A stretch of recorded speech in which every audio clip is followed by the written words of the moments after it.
পেঁয়াজ ছাড়া এভাবে কখনো পাকিস্তানি কড়াই চিকেন খেয়েছেন? খেয়ে দেখবেন, অনেক মজা আর এত সহজ। আর রুটি, পরোটা, নান রুটি, যে কোনো গরম ভাত পোলাওর সাথে ভীষণ রকমের মজা। রান্না করার আগে কিন্তু আমি খুব ভয়ে ছিলাম আজকেও কি বৃষ্টি হবে নাকি। আকাশ কিন্তু মেঘলাই ছিল, রোদ নাই। দেখতেই পারছেন আপনারা যে একদমই এখানে কিন্তু রোদ নাই।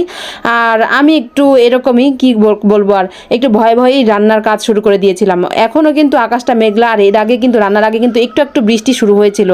আবার এই যে রোদ উঠে গিয়েছে, আলহামদুলিল্লাহ। মানে কি বলবো, এই তো রোদ, এই বৃষ্টি, এর মধ্যে আমি রান্নাবান্না করি। তো প্রথমেই আমি তেল দিয়ে দিয়েছি, তারপরে কিন্তু আমি এখানে মরিচ বাটা করে রেখেছিলাম, সেই মরিচ বাটা দিয়েছি। বাটা মরিচটা দিলে কিন্তু অনেক ভালো লাগে। আমি এভাবেই রান্না করি। একটু লবণ দিয়েছি, এখানে ধনে গুঁড়ো দিয়েছি, আর এখানে আমি জিরা, এখানে একটু জয়ফল, জয়ত্রী জাস্ট আমি একটু বেটে নিয়েছিলাম।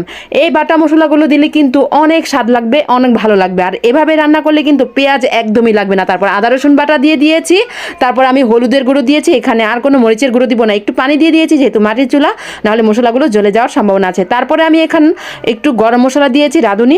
আপনারা চাইলে যে কোনো ধরনের গরম মশলা গুঁড়োটা দিতে পারেন। তারপর একটু পানি দিয়ে এখন আমি ভালো করে কষিয়ে নিব।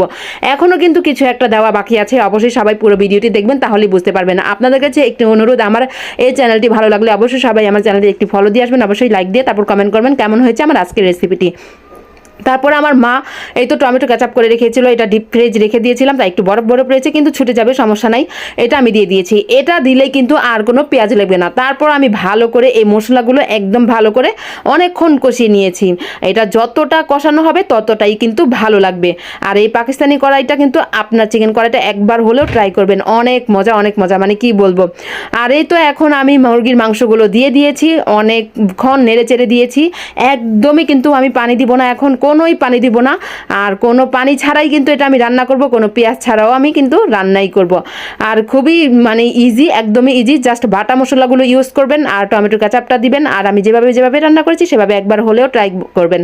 যেহেতু পাকিস্তানি চিকেন কড়াই, এটা কড়াইতে রান্না করা উচিত ছিল, কিন্তু আমি এখানে ফ্রাই প্যানেই রান্না করেছি, কারণ এটাতে আমার কাছে ভালো লাগে, যেহেতু আমি এটাতেই সবসময় অভ্যস্ত। আর কড়াইতেও আমি রান্না করি, বাট আমি চিন্তা করলাম এটাতে রান্না করলে একটু নাড়তে চাড়তে আমার জন্য ভালো হবে, দেখা যায় যে পুড়ে যাওয়ার সম্ভাবনাটাও কম থাকবে।